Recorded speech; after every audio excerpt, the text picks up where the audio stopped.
Oi galera, tudo bem com vocês?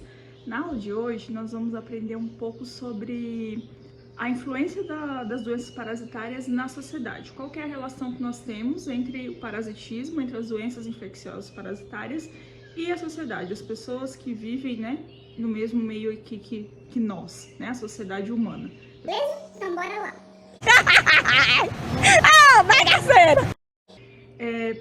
Para iniciar, nós vamos olhar, né, esse esqueminha que nós temos aqui, onde vocês podem ver que o hospedeiro, né, que é a pessoa que vai adoecer, a pessoa que vai estar contaminada com aquela doença, ou esse hospedeiro, ele vai adquirir essa doença diretamente do meio, né, que ele vive, ou ele vai adquirir essa doença por meio de um vetor, né, que pode ser um artrópode, por exemplo, ou até mesmo um molusco, né, ou até outros exemplos de vetores aí nós podemos encontrar, até mesmo pode ser fatores químicos e físicos que vão favorecer, né, que aquela doença chegue até aquele hospedeiro, ou ele pode pegar diretamente já do agente etiológico mesmo, do causador daquela doença, que no caso das doenças infecciosas parasitárias pode ser um protozoário, pode ser um euminto ou pode ser o próprio artrópode. O artrópode ele pode ser o causador da doença, pode ser o agente etiológico e também pode ser o vetor, tá? Então agora nós vamos ver, olhando novamente aí para o lado, quais seriam esses fatores que estão relacionados ao hospedeiro, ao meio ambiente e ao agente etiológico, tá bem? Então vamos lá. No meio ambiente primeiro, o que pode favorecer para uma pessoa ser contaminada por uma doença ali no meio ambiente? Primeiramente, as condições climáticas, né? Nós vamos ter doenças aí que são mais típicas de regiões tropicais, nós vamos ter doenças que são mais típicas de regiões que são mais frias e assim por diante. Então, as condições climáticas daquele local vão influenciar na aquisição, né, daquele hospedeiro para ele adquirir aquela doença, tá? E também, principalmente, as condições socioeconômicas culturais, tá? Isso vocês vão ver que influenciam diretamente na propagação de doenças, no aumento de doenças, no índice muito elevado de doenças em uma determinada região. Se vocês analisarem os artigos, né, os documentários científicos que tem sobre parasitoses, sempre as pessoas que estão mais suscetíveis a adquirir doenças infecciosas parasitárias, elas moram em regiões pobres, de extrema pobreza. Então, lá que nós vamos ter índices mais altos, lá que nós vamos ter números elevados de mortes por conta de doenças infecciosas parasitárias. Porque nós também vamos ver que as doenças, elas podem sair mais barato, seria melhor, né, prevenir uma doença do que depois que ela já se propagou, já se alastrou, tentar curar ela. E vocês vão ver que no caso das doenças infecciosas parasitárias, está totalmente relacionado com o saneamento básico. Então, o destino do lixo, rede de esgoto, como que são organizadas as fossas e os poços daquela região, toda essa questão de saneamento, toda essa questão estrutural do meio ambiente está totalmente interligada com as doenças infecciosas parasitárias.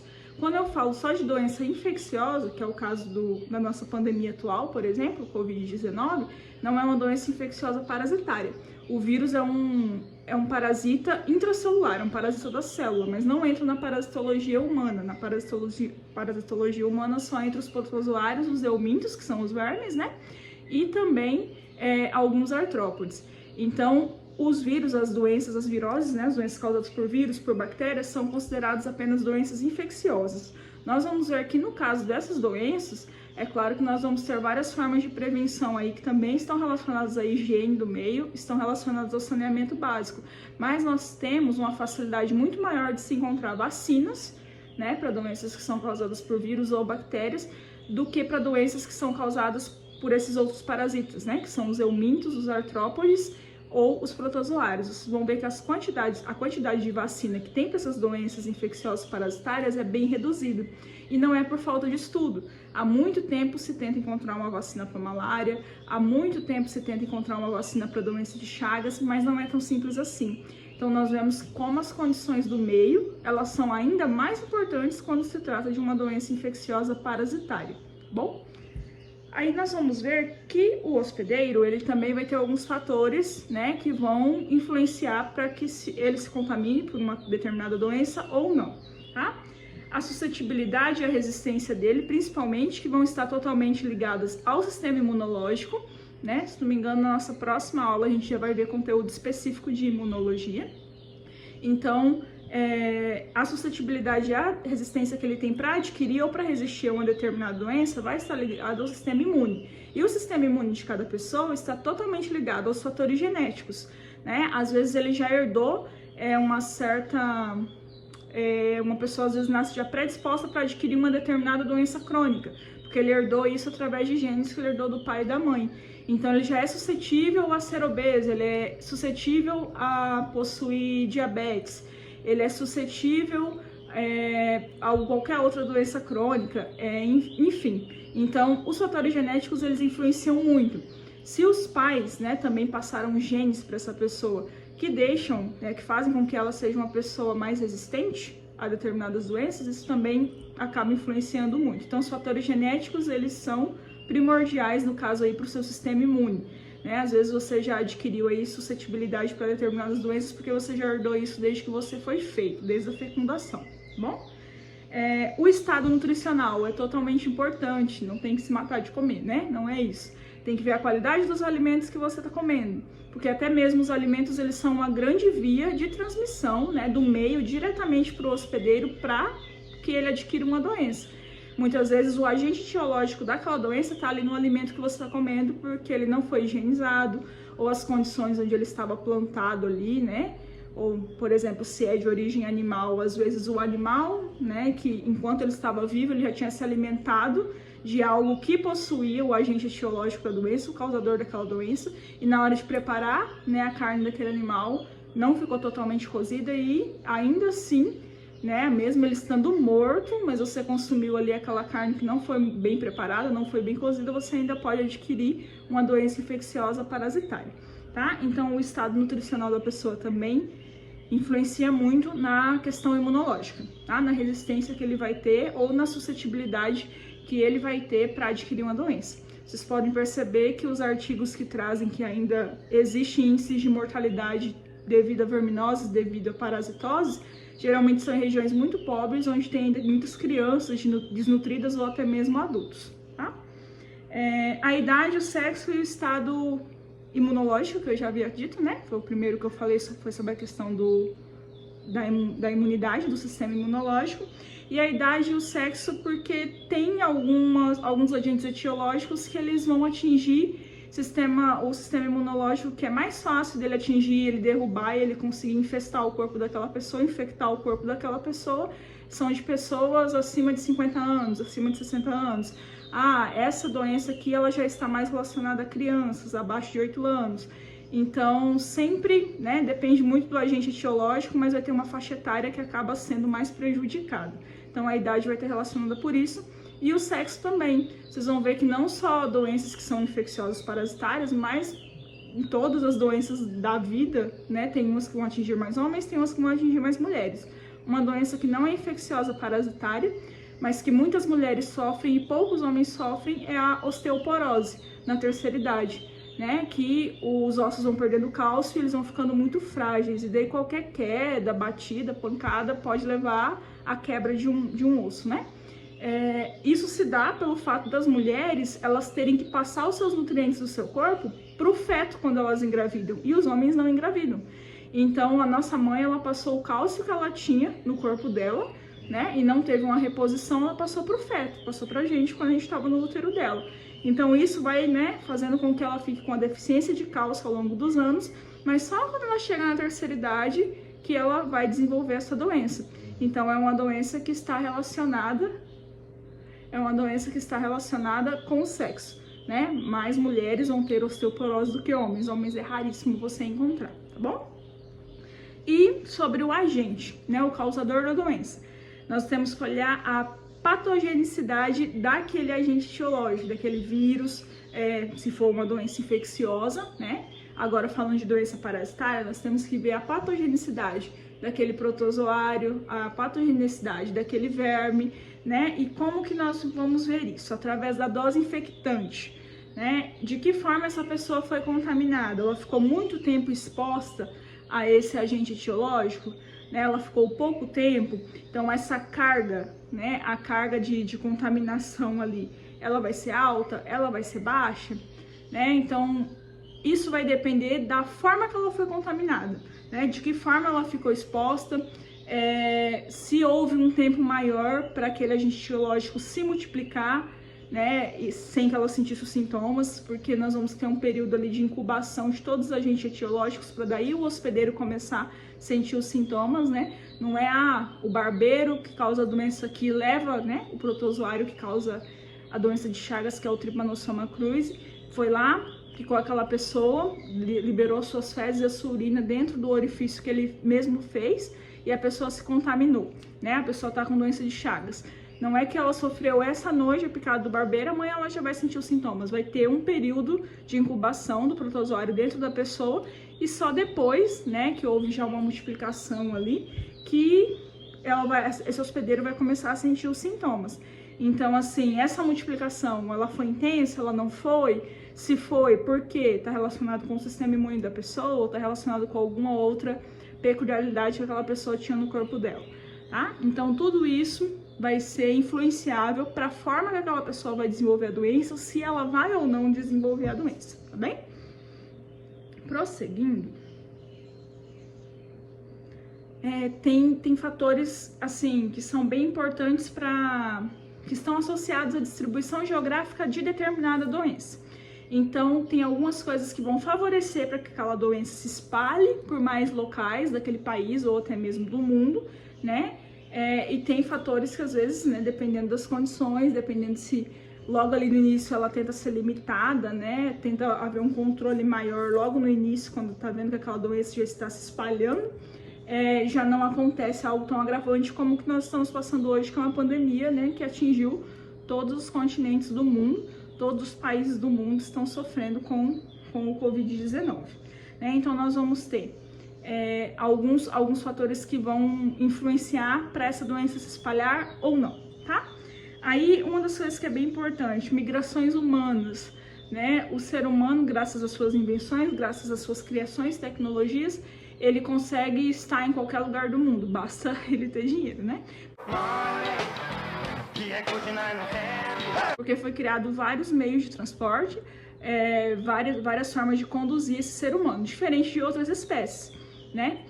Se eu for parar para pensar aí nos pássaros, eles têm a habilidade de voar, isso facilita que eles migrem para locais mais longes, né? Mas se nós formos pegar um animal aí que só tem a capacidade de andar e correr, que ele não sabe nem nadar e não sabe nem voar, ele já vai ficar numa região geográfica ali mais limitada. Diferente de nós seres humanos, que não sabemos voar, eu não sei nadar. Alguns sabem nadar, mas não grandes distâncias, porém, né, o ser humano usou o seu encéfalo desenvolvido para produzir meios de transporte. E com isso ele acaba migrando para qualquer lugar do continente. Então, uma doença que é humana, uma doença que o hospedeiro é um humano, ela tem uma grande facilidade de se espalhar para o mundo inteiro. Tá? Ainda mais se ela for, tipo, contagiosa de uma pessoa para outra. Porque tem muitas doenças que, por exemplo, eu só vou adquirir essa doença se aquele vetor vir aqui e trazer aquela doença para mim. Eu posso estar convivendo com mais umas 10 pessoas que já têm aquela doença, mas se o vetor não chegar até mim, eu não vou ter. Diferente do que nós estamos vivendo hoje, nós sabemos que nós, né, somos um vetor. Nós levamos o Covid-19 para outra pessoa se nós estivermos com ele, tá bem? Por isso que é muito mais fácil de se espalhar. Então, as condições ambientais também vão favorecer, tipo, tem alguns agentes geológicos que não vão de maneira nenhuma se desenvolver num clima quente, então vai ser uma doença comum de climas frios. Tem uns que não vão se desenvolver de maneira nenhuma em climas frios, então ela vai ser uma doença típica de climas quentes. Então existe uma limitação, agora quando não existe, ela se espalha mesmo, tá? A densidade populacional, né, porque como que você vai controlar, diminuir aglomerações, né, como que é o caso da nossa doença atual, que não pode ter aglomerações, mas daí nós temos um país com vários problemas aí de gestão, né, do governo, e as pessoas, como que você vai manter as pessoas em casa, sendo que não possuem um auxílio, né? Ainda havia um auxílio, mas esse ano esse auxílio, acho que, se não me engano, nem foi liberado ainda, e vai ser liberado num valor muito baixo. Como que as pessoas vão sobreviver com isso? Elas precisam sair, elas precisam trabalhar, e como que vai evitar uma aglomeração numa cidade superpopulosa como São Paulo, por exemplo, que as pessoas precisam enfrentar ônibus público, né? Metrô, e vai aglomerar, querendo ou não vai aglomerar. É claro que nós vamos ter aquelas pessoas que estão aglomerando propositalmente, né? Estão criando aglomerações.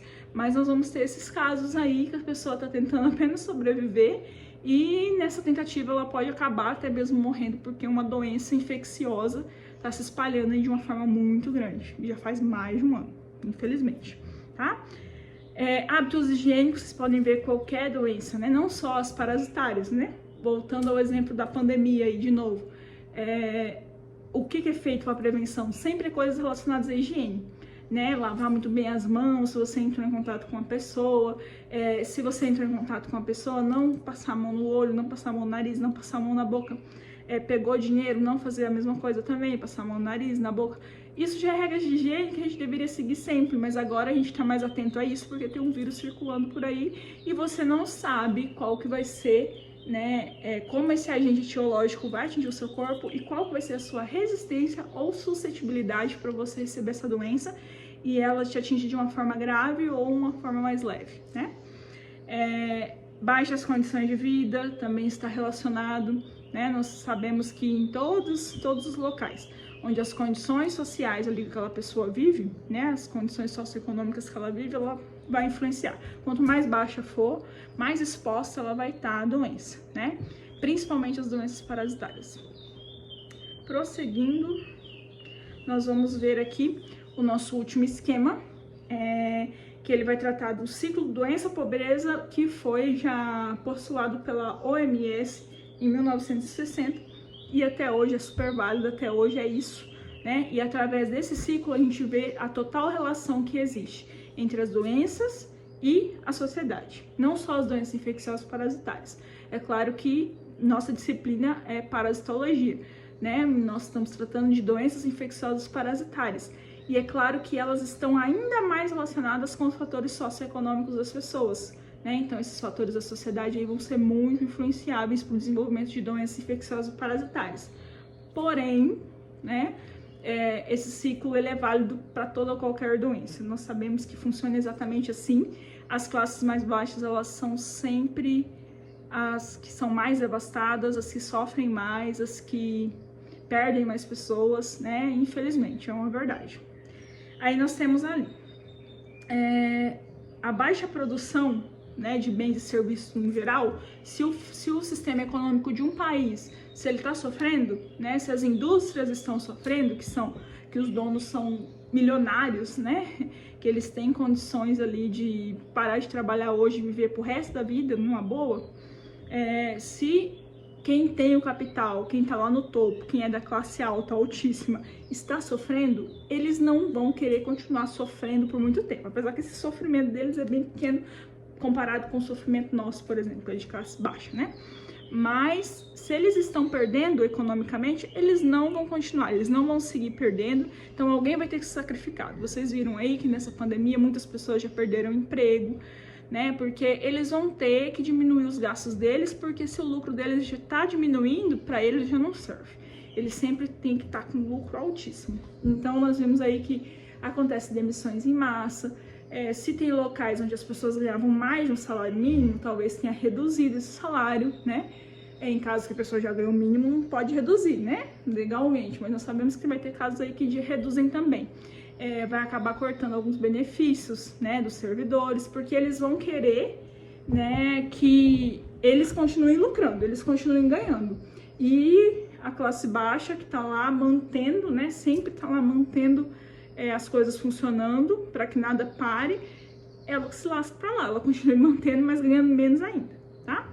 Então, se nós temos lá uma baixa produção de bens e serviços, se o sistema econômico está sofrendo, isso vai, consequentemente, né, fazer com que surja baixos salários, mais baixos ainda do que já existe. Esses baixos salários vão influenciar diretamente na vida dessas pessoas, desses trabalhadores. E com baixos salários, a nutrição fica deficiente. Você não vai comer como você comia antes, né? Então você vai comer ainda pior. Então a nutrição fica deficiente, a educação fica insuficiente. Vamos supor que é uma família que assim quer muito investir na educação dos filhos. Se o salário dela baixa, né, se por acaso pagava algum cursinho, ou se tinha algum plano e conseguia pagar uma escola um pouco melhor para esse filho, ou até mesmo, estudava em escola pública sim, mas eu pagava tipo uma professora particular para fazer um reforço, eu pagava para ele fazer um curso extra ali para melhorar a aprendizagem dele, um cursinho de inglês, enfim. O que havia de investimento na educação, infelizmente é cortado, porque as pessoas vão dar prioridade para quê? Para comida, que não está barata, né? Que geralmente não abaixa nessas situações de crise, pelo contrário, aumenta. Que vergonha, hein? Que papelão! Então ele vai dar prioridade para alimentação e também para medicamentos, porque se ficar doente, né, preciso ter uma despesa aí com medicamentos e tal. Enfim, então, baixos salários refletem em pessoas comendo pior, em pessoas investindo menos em educação, ou seja, um modo de vida totalmente inadequado, uma vida com uma qualidade mais baixa. Tudo isso vai influenciar em doença, porque se seu sistema imunológico ele está mais suscetível, né, a adquirir doenças, pode estar relacionado, essa suscetibilidade pode estar relacionada à sua alimentação, que não é mais como antes. Você não está conseguindo se alimentar de coisas tão saudáveis, né, coisas tão boas como você fazia antes. Para não ser mais dura assim no discurso, às vezes muitas pessoas chegam a passar fome. Porque, perdeu o emprego, agora tá dependendo só de auxílio não tem, às vezes sai, às vezes não sai. Não tem quem ajude, vai viver de cesta básica, né? E várias outras coisas. Então, diminuiu a nutrição, ficou pior. Então, vai diminuir a resistência do sistema imunológico daquela pessoa.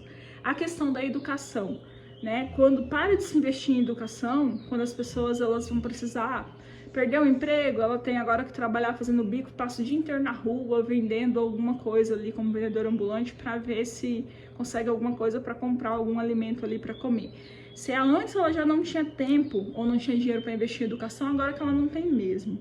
E aquelas pessoas que não conseguem, que não podem, que não tem como ela investir na educação dela, na forma que ela vai receber informações e como que ela vai filtrar aquilo e qual vai ser o pensamento crítico dela sobre aquilo, elas acabam ficando mais suscetíveis a serem mais ignorantes.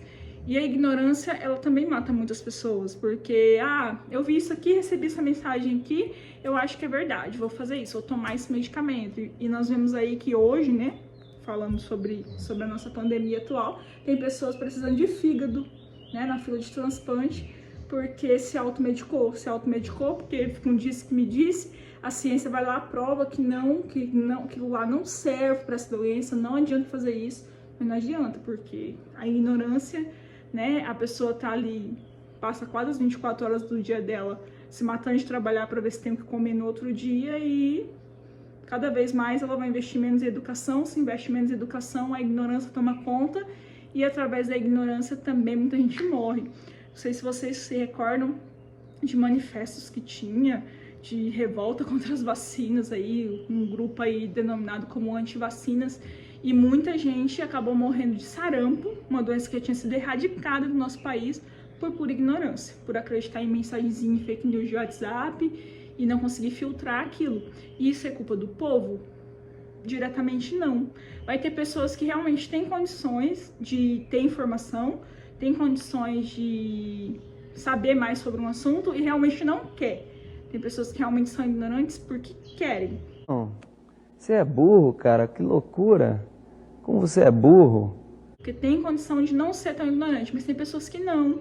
Tem pessoas que são ignorantes porque, elas não tiveram uma formação, o tempo que elas têm não é para elas melhorarem, né, a sua educação, o tempo que elas têm é para trabalhar, para conseguir pelo menos se alimentar e manter sua família, enfim, tá? Então a educação também acaba influenciando, tá bem? E a qualidade de vida baixando influencia totalmente na aquisição de doenças. Com essas doenças, né? Uma população que está ficando doente. Se nós tivermos problemas nos tratamentos médicos, que nós sabemos que tem, né? Agora mesmo nós temos aí um medicamento que foi aprovado pela Anvisa, é um antiviral, só que é um antiviral caríssimo, o Remdesivir. E ele foi aprovado agora 12 de março, se não me engano, pela Anvisa.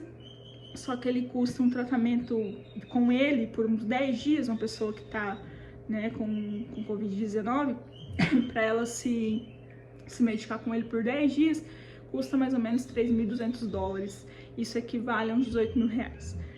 Então, assim, qual é o pobre, né, que vai ter condições de bancar esse tratamento? Aí a Anvisa aprovou, liberou, mas para o SUS comprar. Só que nós sabemos que o nosso sistema, né, de saúde, ele é falho, ele demora. Para uma pessoa conseguir adquirir isso pelo SUS, ela vai ter que entrar com uma ordem judicial, porque tem muita gente doente, não vai conseguir para todo mundo, tem muita gente hospitalizada, não vai conseguir para todo mundo. E daí como que vai fazer? Né? Se não foi feita a aquisição suficiente para toda a população dessa medicação, como vai selecionar uns e outros não? E daí tem um povo que está conseguindo comprar, não sei como, não sei se é ilegal, enfim. Só sei que aqueles que estão conseguindo comprar, independente da forma que eles estão conseguindo comprar, se realmente solucionar a vida desses que estão conseguindo comprar, pobres que eles não são, e novamente aqueles que estão na classe mais alta, eles acabam, né, se sobressaindo, se favorecendo das condições sociais, né, financeiras que ele tem, e o pobre morrendo, né? Enfim, se a gente for olhar a história da saúde pública no Brasil, sempre foi assim. A história de tudo no Brasil sempre foi assim, a classe mais baixa sempre se lascando, e aqueles que têm, né, um poder aquisitivo, que têm condições financeiras melhores, eles sempre se sobressaindo, e infelizmente, né, o nosso país, que já tem mais de 500 anos, não conseguiu reverter essa situação em nenhum setor, seja educação, seja saúde, tá? Então, problemas no tratamento médico, vamos ter falta médico competente, o que também é importante falar, porque muitas vezes, mas agora tem uma quantidade de médico maior. Tem, mas há uma quantidade de médico que tem experiência para lidar com casos graves, né, de pessoas que possuem Covid. São equipes, né, são profissionais que realmente têm experiência com isso, saberiam lidar com isso. Então, problemas com tratamento médico nós temos.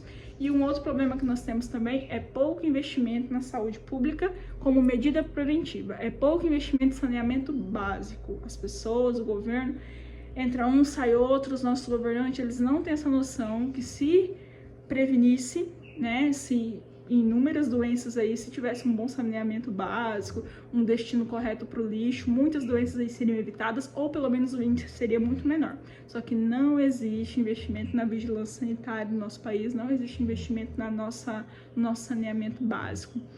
E isso é um outro problema. Então, quem acaba gerando? As pessoas já estão doentes por causa que o que elas ganham dá mais ou menos para elas se manterem vivas ali, o subsídio ali, é comida, remédio, e olha lá se não falta, né? Muitas pessoas aí em situações miseráveis, né, que vivem na rua, não tem o que comer todo dia, enfim.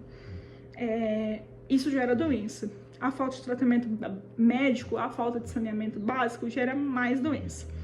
Uma população doente não vai conseguir produzir. Uma população doente, ela não vai ter energia. O doente não trabalha, gente. É claro que a gente vai ter aí algumas situações aí que as pessoas estão trabalhando doentes, mas no caso igual de uma pandemia como a que nós temos, não trabalha. Se nós pegarmos outras doenças parasitárias aí, a pessoa pode até trabalhar, né? Porque ela não passa de uma pessoa para outra, mas o que ela vai produzir é muito inferior, né, ao que ela poderia produzir se ela estivesse trabalhando saudável. Então a população doente não trabalha, ou se estiver trabalhando, a sua produção vai ser muito menor. E isso vai fazer o quê? Vai levar ao início, lá onde eu comecei o nosso ciclo, a uma baixa produção de bens e serviços, né? Onde aqueles que têm mais não vão querer perder, e daí vai refletir em baixos salários, em desemprego. E assim, né, nós chegamos de novo ao início aí do ciclo. E isso, se vocês olharem, né, é um ciclo de 1960. É bem antigo e é tão atual, né? Então, assim, se isso já era uma preocupação da OMS, a Organização Mundial de Saúde, em 1960, o que hoje mudou, né? O que nós podemos ver hoje da nossa sociedade, no nosso país, diante de uma pandemia aí a nível mundial, a diferença, né, que existe entre o Brasil e os outros países aí que já estão conseguindo se restabelecer.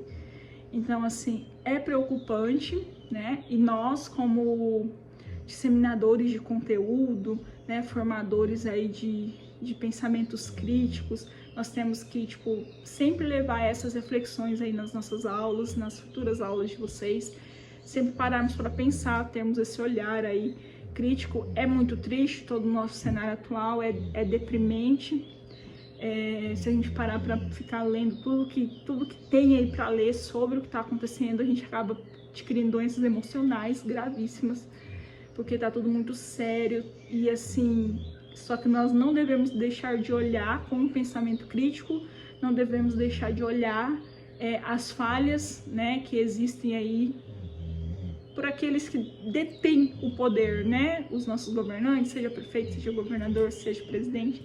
Então nós não devemos deixar de olhar com um olhar crítico para essas pessoas.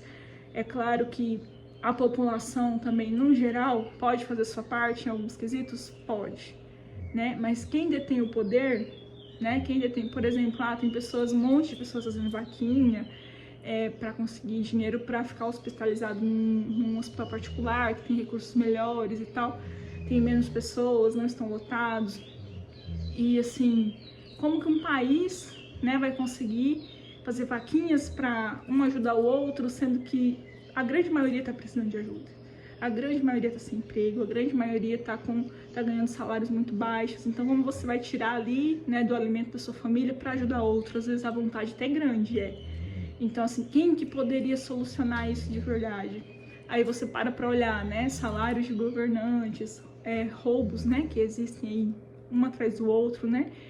Questões de corrupção mesmo aí gravíssimas. Então a gente tem sempre que olhar com esse olhar crítico. A situação tá triste, a situação tá tensa, mas assim, nós temos que olhar isso, nós temos que incentivar os nossos alunos a olhar isso, porque quem sabe no futuro mais próximo as próximas gerações vão ter um pensamento mais crítico, vão conseguir eleger pessoas melhores, ou até mesmo, se não eleger pessoas melhores, mas na hora que vê que tem que protestar por condições melhores, elas vão ter esse raciocínio crítico para poder protestar por coisas melhores, né? Porque bonito não tá, então a gente tem que pensar bastante aí nessas questões, tá?